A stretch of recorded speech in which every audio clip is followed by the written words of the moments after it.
All right. Well, welcome everyone to the 9th annual No More Week in NWCAVE's virtual No More Summit. My name is Katie Yates, and I'm the co-founder and campaign director for Washington Says No More. And I am so excited to have you join us for the virtual session of mental health, self-care, and healing after trauma, which is presented by Daryn Nelsen-Soza, who is the licensed state worker for Washington, Oregon, as well as the national and state trainer for NAMI, and most recently is joining the educational team for NAMI. So I'm going to go ahead and pass it off to Daryn. Thank you. Thank you, Katie. Hello, everyone.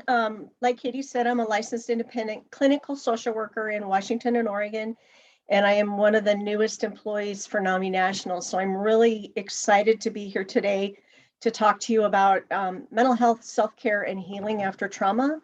And I come from a perspective of NAMI, which is the National Alliance on Mental Illness. So let's go ahead and jump into this, Katie. So, there's enough stuff about NAMI's approach to mental health issues that can just easily convert into domestic violence, sexual violence kind of issues. So we could take out mental illness and put, sexual violence in any one of these. So key components to our approach is that mental illness is no one's fault. Sexual violence, domestic violence is no one's fault. It's also the emergence of a mental illness is a catastrophic stressor. So we could say that sexual violence is definitely a catastrophic stressor. And to understand the person that we are talking about, we need to look at the whole person, their biological, psychological, and social dimensions.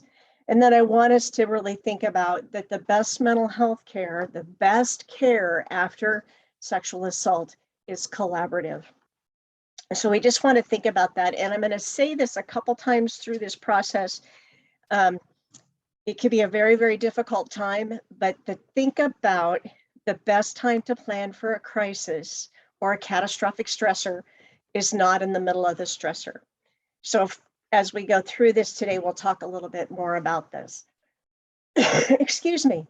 So mental health, what is mental health? So mental health includes anything that is including our emotional, psychological, and social well-being. If we have something that happens that affects how we think, what we feel, those things can create a mental health condition. And in the United States, 1 in 4 adults have a mental health crisis sometime in their lives. And sometimes an outside threat activates a mental health crisis. So it could be that a sexual assault or domestic violence may trigger the mental health crisis. So sometimes it's just the biological changes in our body that might kick off a mental health issue. So to help understand, we need to look at the whole person. What's going on with the whole person? So every study that I read and continue to read shows that the intersectional nature of sexual harassment and violence is associated with a higher risk of increased feelings of shame, higher rates of depression, anxiety, stress, dissociation, and hyper-arousal that's associated with PTSD. When the trauma affects our emotional, psychological, and social well-being, it affects how we think, how we feel, how we act. It also, our mental health in these situations can help determine how we handle those stressors, how we relate to one another, and how we can then make some healthy choices as well. So let's talk about what is a catastrophic stressor. What's this phrase that Daryn keeps using? It doesn't make any sense. So a catastrophic stressor is any event that's unexpected, might be unlike any of our previous experience, has an intense emotional impact on us, and involves the threat or danger to ourselves or others. When we look at this, we look at post-traumatic stress disorder, and we hear a lot about that with our veterans. I would say that in this day and age, most all of us deal with some level of catastrophic stressors in our life because of the pandemic, because of what's going on in foreign countries, because of what might be happening within our families. So these events, they not only just affect us, but they affect our whole family. And when these things happen, any kind of trauma can start or create or intensify a mental health issue. So, you know, as we continue to think about what is trauma, it's important that we remember that symptoms and reactions to trauma, they vary from person to person. You know, our culture, our race, our religion, spirituality, all affect how we respond to trauma. You know, BIPOC individuals may be less likely to report a trauma, a sexual violence, and they may be less likely to get support in the process. So for this reasons, and it's kind of obvious, this whole slide by itself could be a whole presentation alone. How does who we are affect how we react to trauma? You know, someone from the LGBT community may not report or ask for support either. So we might even feel like it's my fault that this happened, that I'm to blame. And if I did say something, nobody would believe me anyway. So I want to throw this out there again, and I'll say it time and time again. Sexual violence, domestic violence, and harassment are not your fault, just as a mental health condition is not your fault. It's important to note that when we start talking about mental health conditions, it kind of runs the gamut, but mostly what happens within sexual assault, we start seeing more symptoms that are of the post-traumatic stress disorder. You guys know this, I'm not saying anything that you don't know. So anxiety, depression, stress, hyper-arousal, those things are all going to be symptomatic of what happens with us. Again, mental health conditions, they don't discriminate. Doesn't matter how old you are, how young you are, what color you are, doesn't matter if you're skinny, doesn't matter if you're fat, doesn't matter if you're of Irish descent. Mental health conditions, they don't discriminate. You could be rich, you could be poor. So anybody who has a mental health condition prior to a trauma or a catastrophic stressor should probably have a great discussion with their medical providers as soon as possible in order to make sure that we get the help that we need. So let's talk about things that change when we have a trauma such as this. Our home environment. You know, many of our normal reactions to sexual trauma really overlap with mental health issues. So a lot of this information I'm pulling right straight out of the NAMI playbook. It's nothing that I've come up with or created. It's just right straight out of the NAMI stuff. So we might have changes in our relationships, particularly if we live with a predator. Our family members, our social network, maybe we withdraw, maybe we get aggressive and have conflicts with others. Some of us might see some changes in our ability to focus and concentrate, to go to school or to do our jobs. So we may start seeing some failing grades, we might drop out, we might have a loss of job. For me, lack of concentration is one of my buzzes that I know something's going on internally when I can't focus on what I'm doing. And I'll tell you a little bit more about my story when we get to the end of this. So these things are like normal, right? They're not unusual. Go ahead and change slides for me if you will, Katie. So you know, we all have defensive coping mechanisms to trauma, to stress, to going home and having lunch with our family. We all have some coping strategies. And so these are really normal reactions to what's happening to us, around us, inside of us. So we could just deny that these traumas are even happening, right? Just stick our head in the sand and not want to talk about it, just refuse to discuss the situation. You know, we don't decide that we're going to shut down and isolate from others, or We don't decide that we're just going to reject people. These are things that just happen within our system. It's that fight, flight, or freeze syndrome. So we come up with ways to deal with our anger and our fear. And some of those things, maybe that we get paranoid or we are overly worried. Some people might get hypervigilant or ruminating, asking the question, why me? You know, shutting down and not talking about the event can just create more struggle and more anxiety and more stress, which can lead to even more serious mental health conditions. And this is just a sampling of some of the things. We can disconnect, we get dazed, we stop being in contact, we start doing some risky behaviors or self-medicating. Normal defensive coping strategies. And so this is where the language of mental health and the language of recovery from a trauma just really overlap. So NAMI has what we call the emotional stages of recovery. And the first thing is stage one, I guess you want to call it, is just an emotional response. They're not the only responses, they're not the only thing that we might do, but these are some of the reactions that we all have in common. So NAMI Tennessee developed these stages in response to a statewide ask to focus groups and support groups to describe their emotional experience and to learning how to manage their mental health conditions. The first event is a crisis that either causes or increases our mental health issues. The event for our discussion today, obviously, is sexual harassment, sexual violence. This event can create profound mental health issues.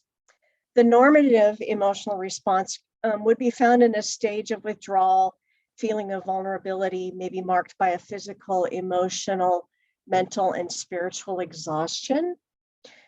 Feelings can range in intensity from total excruciating pain to absolute numbness. Some of the feelings that dominate in this are the feelings of denial, confusion, depression, humiliation, isolation, self-hatred, resentment, and anger. And what we need when we're in this stage of this has just happened to me, we need support. We need some safety and comfort. We need some empathy for our confusion and our pain. We need help finding good resources. We also need to be told it's okay to just be numb and to be still and to be quiet. And we need to have a little bit of respite from daily activities. And of course, we need hope that life isn't always going to stay this way. The caveat to this is that if this happens, first things first, we get the medical attention that we need, and then we get the psychological attention that we need. So I don't want to kind of wash over the need for the medical, the legal support that we need, but I just want to talk about what we need for emotional help. The next stage in the emotional stages is learning to cope. So after this initial kind of recuperation, if you will, from the catastrophic stressor, a time for kind of deciding happens. And we need to get into this stage, you know, it could be a few weeks, it could be years, depending on the individual and the severity of the event. No one can really rush these processes, and healing takes time, right? We all know that it just doesn't happen overnight. So in this stage, we might be rebuilding, reestablishing ourselves and our personhood, reclaiming maybe that independent stance that we had before the event. A person begins to kind of take some responsibility for getting the help that they need to move forward in life. So there's a decision that says, I know I'm angry, I know I have this grief, I recognize that I need to kind of step and make some processes to get back into some success and some okay with being me. But as we know, with every success can come a setback. And so I always want to remind people that kind of setbacks or, you know, anytime that we fall from doing what we think we need to be doing to get ourselves back on the track, that's kind of is part of recovery, right? What tripped me up, what made me fall, what made me do whatever I did, and looking for those activating kind of things.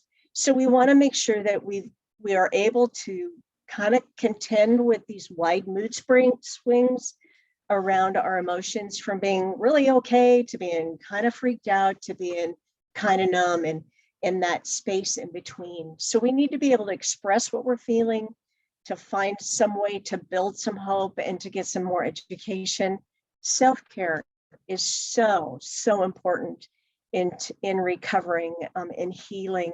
Maybe we need to get some skills training. And not to make light of this, but maybe we just need to let some of the things that we can't control go and figure out what we can control. So some good networking, maybe working with a good therapist who can help us work through our emotions. We need to tell our stories, right? Telling our stories about our pain, our trauma, helps us understand and helps us feel like we're not alone.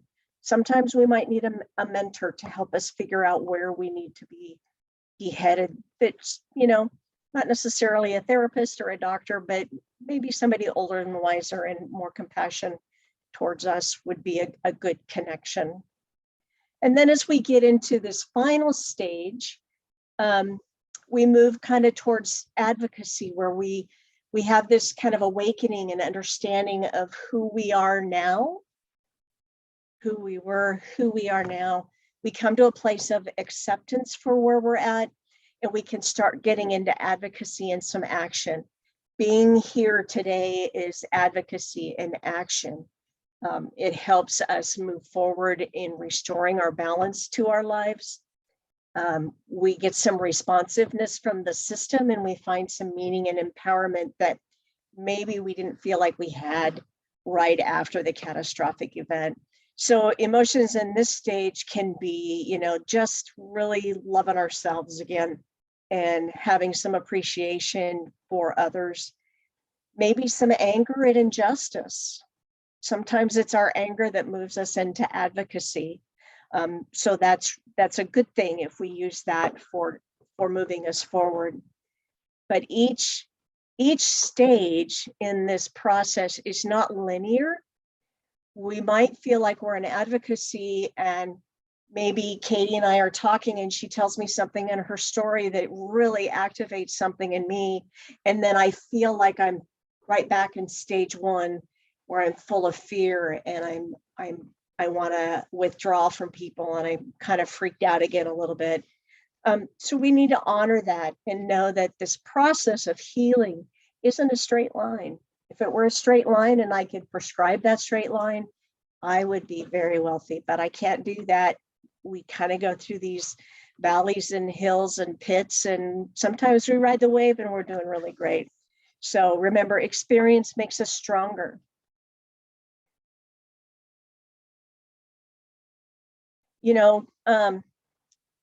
Part of finding our place of healing is learning how to manage our reactions. And as we step further into healing, we can recognize the impact that catastrophic event had on us, and we can make different decisions or better decisions. I think that in managing our reactions, we also begin to restore and preserve our social supports and strengthening our coping skills. By enforcing a support system and coping skills, you lessen the long-term emotional damage. So we're not in crisis right now, so let's strengthen our social support and strengthen our coping skills while we're not in trauma, while we're not in catastrophic stressor and crisis mode. Some people can help you understand that there's a normalcy of trauma responses. Remember, we talked a couple slides ago about how when we react to a trauma of withdrawing, that's very normal.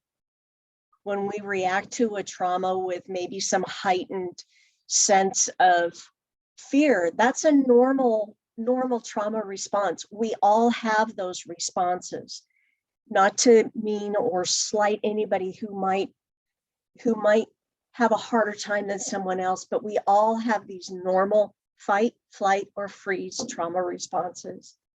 And as we begin to manage our reactions to this, we can anticipate the needs based on this adaptive process of understanding that what we're doing is normal, reaching on to our social supports, talking to our providers.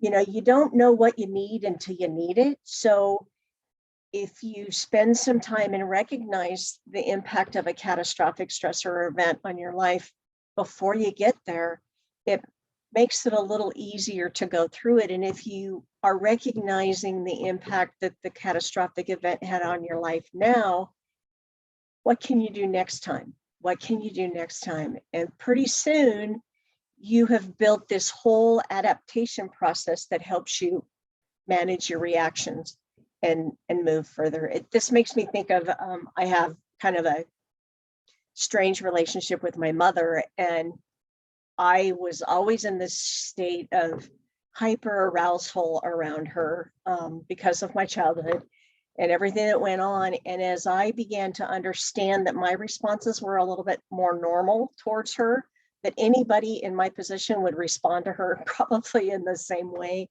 then I was able to create an adaptive process of being able to be with my mother. And it revolutionized my relationship with her.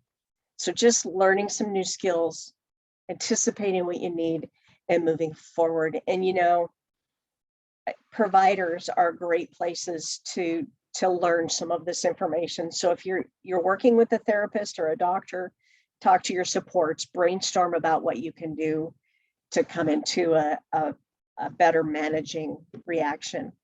So now that we kind of breeze through that stuff, let's talk a little bit about self-care and healing after trauma. Self-care can help one cope with the short-term and the long-term mental health effects of trauma, like sexual violence. You could put a period at the end of trauma, or put any other phrase that you would want to after trauma, like a car accident, like a suicide or a death of a family member. Self-care can help you cope with the short-term and the long-term mental health effects of a trauma, period. Self-care is a good rule of thumb for everyone, right? Those of us who go to work, self-care is good. Those of us who have twin 2-year-olds, some self-care is something that we need to think about. Anybody who's in a relationship, some self-care, some me time is really, really important. So, you know, keeping our bodies healthy and strong after a trauma can help us be able to manage other areas of trauma, such as our mental health. So how are you sleeping? What are you eating or not eating? How are you doing, or are you doing anything to support the normal, natural rhythms of our physical systems? Obviously, our bodies are going to heal from sexual trauma, but what are we doing to help feed that? What do we do to help our bodies relax and recover? Long hot baths? That's mine. So try to focus on maybe what some of your prior routines were before a trauma. You know, the starting place is taking care of our bodies. We can go ahead and next slide. Start by taking care of your body. The body's going to heal from the physical injuries, and trauma can affect everything. One of the things that helps me is cooking. I love to cook. I love to bake. And I don't know that it's so much about putting the ingredients together as much as it is about watching my loved ones eat what I make, particularly if it's a really good chocolate chip cookie. You know, I like to feed people good things. And so when I cook at home, the house smells great. That's part of my young childhood with my grandmother, who was my safest place in the whole world to be. So I'll go to those things that help calm my body, take naps, hot baths, go for a walk, whatever you need to do for your body. Next slide, please. So take good care of your mental health. And I put this question, how, because how is as big a variety as there are people who will attend this conference this week, or, you know, I work with a huge group of people from all over the world. So how you take care of your mental health could be just, I mean, it's you, it's not me. So some of the things that I have done that helps is I started a journal. I write down what I feel, no matter what it is, if it's good, if it's bad, if it's ugly, if it's happy, if it's full of hope. Just do a data dump is what my wife says. Just do a data dump and dump what's in your head and in your heart. Maybe find some place that you can discuss your feelings. Someone that you're safe with, such as a therapist or a friend, a member of the clergy, a sibling. Find some place that you can talk about your feelings. And again, you know, most of us are not really good about doing this and might need a little bit of practice. So find that someone that you're safe with. Know your activation points. Well, what do you mean by that? No, the word that people use that just gets my dander up is they say, know your trigger points. I don't like that. My activation points, my trigger points, what sets my spin cycle into activity. So, you know, an ordinary experience like a smell, a taste, a flavor can toss us back into a flashback. And if you've had some PTSD in your life, flashbacks are part of what we deal with.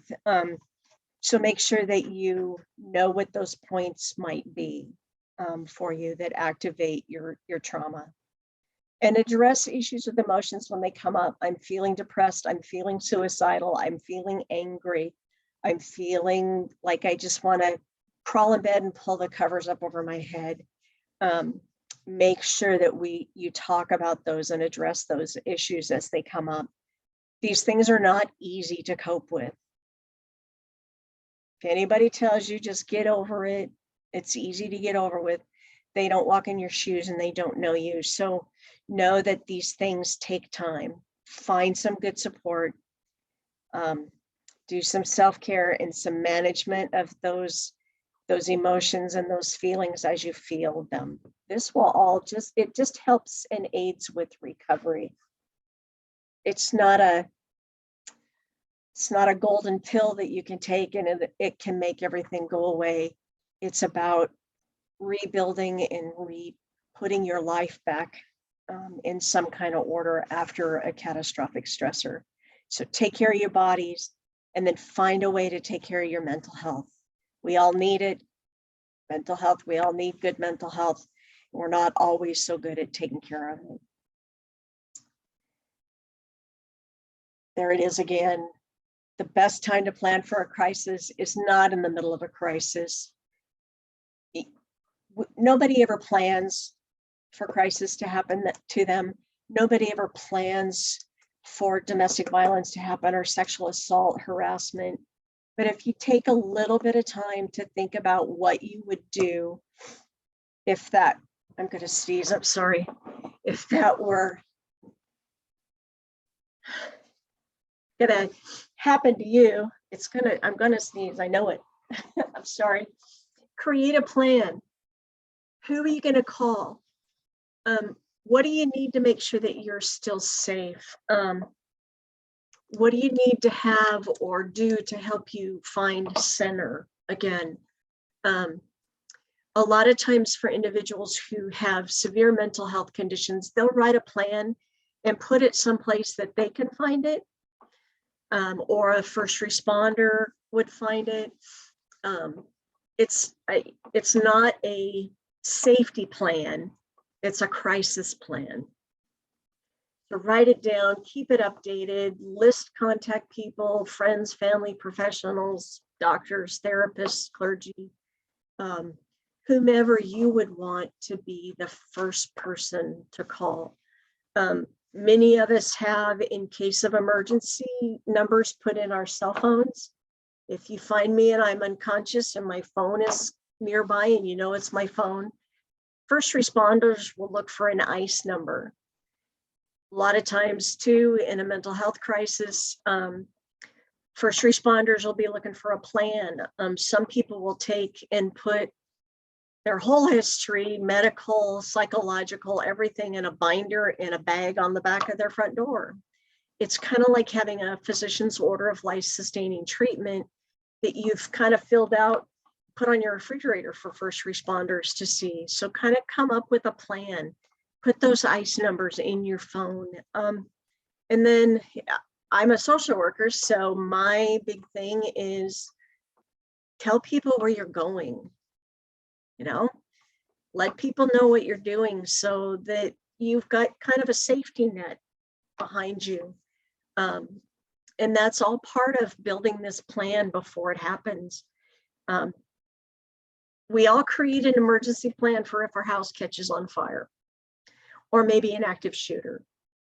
So why not have a safety plan or a crisis plan created for if a sexual trauma happens and a mental health crisis happens? What are some tips and tricks for your mental health? Because I'm a therapist kind of person, I'm always going to say, talk to your mental health professional or your primary care physician. This last year, I was diagnosed with breast cancer. That's a catastrophic stressor. And when I met with my surgeon, one of the first conversations that I had with her was about how anxious I am about this diagnosis, and then how depressed I am about it. And so I had to have this conversation with her so she knew and could kind of watch for signs. And she was really good at kind of catching me when I started to feel like, why am I doing this? Let's just get this over with. So just don't hesitate to talk to your mental health professionals or your primary care physician. They are there to help you. And if your trauma was years ago and something activates you today, talk to your doctor about it. They're there to help you. And don't forget self-care. Have a balanced diet, get some exercise, and get plenty of sleep. Sleep and water. Rest and water are two of the best self-care things that you can do. You know, taking a walk can release those feel-good endorphins and kind of change our perspective. So don't be afraid to try something. Don't be afraid to write down who you want called in the time of crisis. And don't forget to talk to people about it.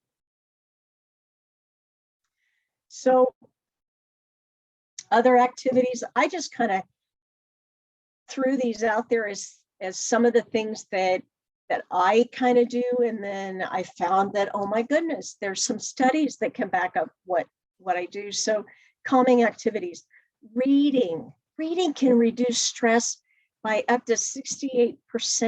You know how long you have to read for? 5 minutes. 5 minutes of reading something that has nothing to do with trauma, with work, with raising kids, with fixing your car, reduces stress up to 68%. Wow, that blew me away. I had a staff meeting a year ago or so, and I told everyone to bring their books. And I asked them how stressed they were before we started reading. And I let them read for 5 minutes. And they were like, yeah, it's probably 50%. And I let them read a little longer, and it was even less. And so we were able to see those numbers go down for us as a team just by reading. Hobbies. I don't know why I just thought about it, but hobbies such as, do you have a horse? Do you have dogs? Do you have cats? Do you have rabbits?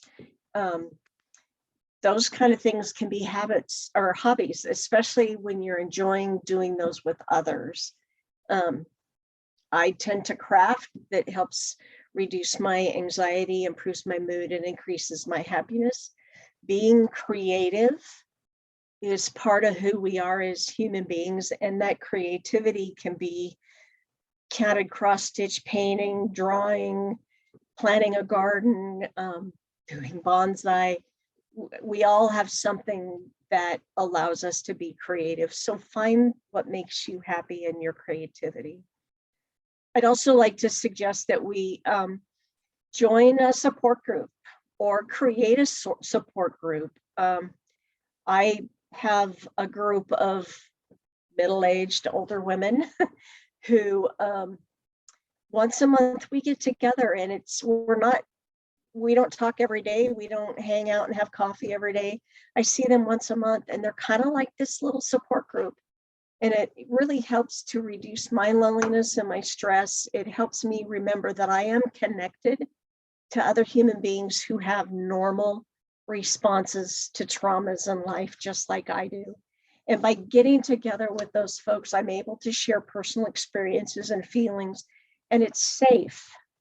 And we can all come up with better ways to improve our coping skills or even develop some strategies around that. Just remember, there is absolutely no shame in taking care of your mental health. It's not my mental health to take care of for you, it's your mental health. So I want to encourage you to find those activities and those things that help you relax and feel calm. We're kind of all in this together, right? We all have had some kind of trauma in our lives. So if we're all in this together, then there shouldn't really be any issues with stigma. And stigma is when somebody views you in a negative way because you have a distinguishing characteristic or a personal trait that's thought to be or might be an actual disadvantage, like a negative stereotype. If we're sitting with social stigma and discrimination, it can make our mental health conditions worse. So if we encounter a trauma, a catastrophic stressor, and our mental health takes a tank, we need to remember that we need to fight against, I don't want to say fight against, but avoid stigmatizing people with mental illness. And we need to also stop people from stigmatizing us. We can help challenge stigma in anything just by speaking up about it. I have an older brother who's not very healthy, and so he's older, he's overweight, he has problems with his knees and his hips and his legs. And so he goes in to see the doctor, and the stereotype that he gets is that he's overweight, he's old, he must be diabetic. And he has to speak up every time to fight against that stigma about his age, his weight, and his health conditions. And I say that to add this, that if we don't take the time to address our mental health has a way of kind of sabotaging our bodies. So we want to make sure this mind-body connection is strong and is being built up or rebuilt on solid foundations of support and planning, and making sure that we have what we need around us. And if you've got friends or family who say these things don't happen to you, just pull yourself up by your bootstraps, I want to encourage you to speak up and find a different support group.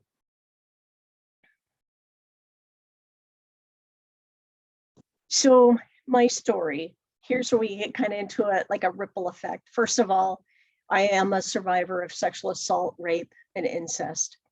I also have a mental health diagnosis of major depressive disorder, generalized anxiety disorder, and PTSD. There was a long time when I couldn't kind of embrace that and say that out loud. I am a survivor. I have a mental health diagnosis. My family, I have a beautiful spouse. She provides a lot of emotional support for me when I get into a depressive cycle. She's kind of devoted her life to supporting me through flashbacks and my PTSD symptoms. We've been together for 20 years now, but back probably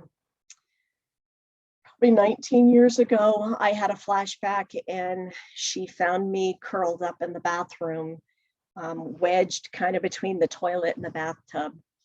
And she just sat with me on the other side of the room until I felt safe enough to come out and talk about what was going on.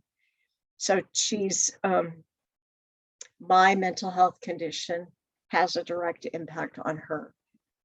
My community, well, I have never been incarcerated. I have been homeless for a while, during which time I did all kinds of really risky behaviors that could have resulted in some really bad self-harm. I have to be really careful about how I address my activations. My drug of choice is alcohol, so I have to be really, really careful to not self-medicate by abusing alcohol. I could have easily been incarcerated because of my not wanting to accept who I was as a person of survivorship and having a mental health condition. You know, 21% of homeless, 37% of those who are in state or federal prisons, and 70% of our kids in the juvenile justice system have a mental health condition. 1 in 8 of all visits to the emergency department are related to mental health conditions and/or substance abuse. Which came first, substance abuse or the mental health condition? Who knows? In my case, they all just kind of went hand in hand. So while I work within a community, doing what I can do within my community, I also am a member of the world, right? We're all part of this greater global thing. Depression is the leading cause of disability worldwide. They cost the global economy $1 trillion each year in lost productivity. So I wonder how, if I continue to address my depressive disorders, my anxiety disorder and PTSD, how much I can do to affect my person, my family, my community, and my world by building a support system, by rebuilding the support system if it gets broken down, and being part of that global economy, that global world that we're all part of. And so I don't have any super knowledge. I just know what I've walked through in my lifetime, and I had to do therapy, and I had to find a good therapist, and I had to be able to say, I am a survivor and I have a mental health condition. And because of that, I've been able to start building a support network within my family, my spouse, I have a sister, and then I have a whole bunch of people that I call family of choice, that are there to help support me in those times. And when I'm not in those times of experiencing some trauma or flashback. And I continue to see my world expand now with this next step of coming into NAMI National as my employer. I'm excited to be able to do some work on a larger stage. So I could have started with this, but I'm going to kind of end with this because this is who I represent. NAMI, the National Alliance on Mental Illness, is the nation's largest grassroots mental health organization that's dedicated to building better lives for the millions of Americans affected by mental illness. Started out as a bunch of sweet little old ladies who had sons who had schizophrenia, who said, we can't get any help for our kids. And they started this organization that is now in 48 states, I believe. There's 600 affiliates across the country. But in Washington State, there are 19 local NAMI affiliates in communities large and small across the state. So if you go to Spokane, there's a NAMI there. If you go to Pullman, there's a NAMI there. If you go to the Tri-Cities, there's a NAMI there. We really work to improve the quality of life for those affected by mental illness. There's education, there's sport, there's recovery service, advocacy. They are the largest group that lobbies, both on the state and the national platforms for advocacy. So we're just friends, family, and individuals who are working to increase research and eradicate the stigma and shame surrounding mental illness. Just about done here. I think I got, yeah, just a couple more slides here. So these are some of the classes that NAMI has. NAMI Basics are for moms and dads or caregivers who have kids that have a new diagnosis. Family to Families for more adult to adults, you know, mom and dad have an adult kid. Hearts and Minds is a quick program that we have that I don't want to say it's mental health 101, but it kind of opens up the door for further discussion. In Our Own Voice is individuals who get up and speak to like law enforcement or first responders to tell their stories. This is who I am today. Look at, I got my shirt on, it's buttoned, my hair's combed. This is what I look like or who I was when you arrested me last. So we kind of get to tell our stories. NAMI Provider is for providers who are kind of frontline folks to help them remember how to build collaborative care models. Ending the Silence is Kids. Family and Friends is again a mental health one-on-one or 101. Homefront is for veterans and their families. It talks a lot about the military resources that are available. We have so many of these programs in Spanish. We do advocacy, and then we have sharing your story with law enforcement. At National, that I just started yesterday, I am the senior manager for NAMI Provider and sharing your story with law enforcement. So I'm really excited about those two programs and would love to talk to anybody who wants to know more about them. And I just wanted to leave you with my last slide that shows you the NAMI information. They're located in Seattle, but like I said, there's affiliates all over the country, not just in Washington State, but all over the country. And you can go into www.namiwa.org and type in your town and see if they have an affiliate. There's a warm line if you are in crisis and need help. And of course, always there's the National Suicide, there's the Trevor Project, there's all kinds of telephonic help support and all kinds of issues. So don't be afraid to tap them. There's a lot of people out there that want to help, that want to support us and want to make sure that we continue on in strength and in power.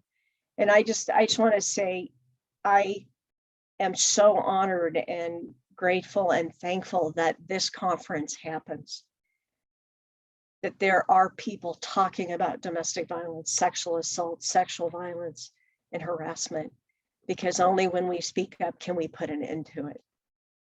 So thank you. We'll take a few minutes. Anybody got any questions? Yeah, thank you, Daryn. Now we're opening it up for questions that we can give a live answer to. Go ahead and send any questions in and we'll start answering them. So we do have a question about grounding techniques. So you mentioned activation. Some others might know that as triggers. Can you tell us a little bit about grounding techniques? You know what my favorite grounding technique is? And it's just that, a grounding technique is to take my shoes and socks off and get my feet either in dirt or sand or grass, and just letting my feet feel the earth beneath me. It's so much bigger than what I am. And then as I'm sitting there with my feet in the sand, I look up at the sky and I see this big warm expanse, or raining expanse, if you will, over me that kind of holds me on this planet and keeps me here. And I can stay there in that moment of just real true grounding and planting, and I can carry that with me. I think it's different for everyone, but I think if we get still and quiet, we can find those things that really, really, I don't want to say cement, but allows us to continue forward with a sense of balance and center. And I hope that answers your question. Thank you. We have another question about if you are not a survivor, but a friend or a family member, how do you support somebody who is struggling with PTSD and protect your own mental health? That's an excellent question. And that could be a workshop all by itself too. I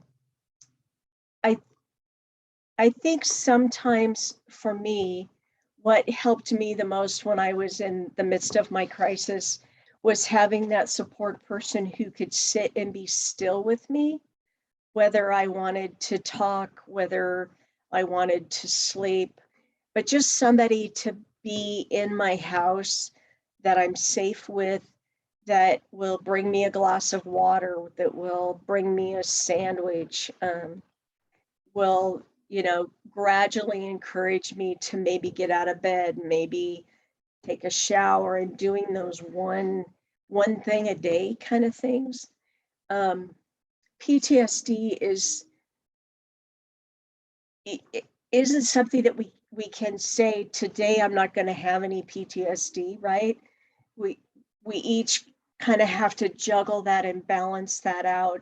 And so once somebody has kind of come out of that shell a little bit and not being so frightened, where we can begin to talk about some of the feelings. And one of the things that I find sometimes that's really hard for people is to sit in the silence with someone.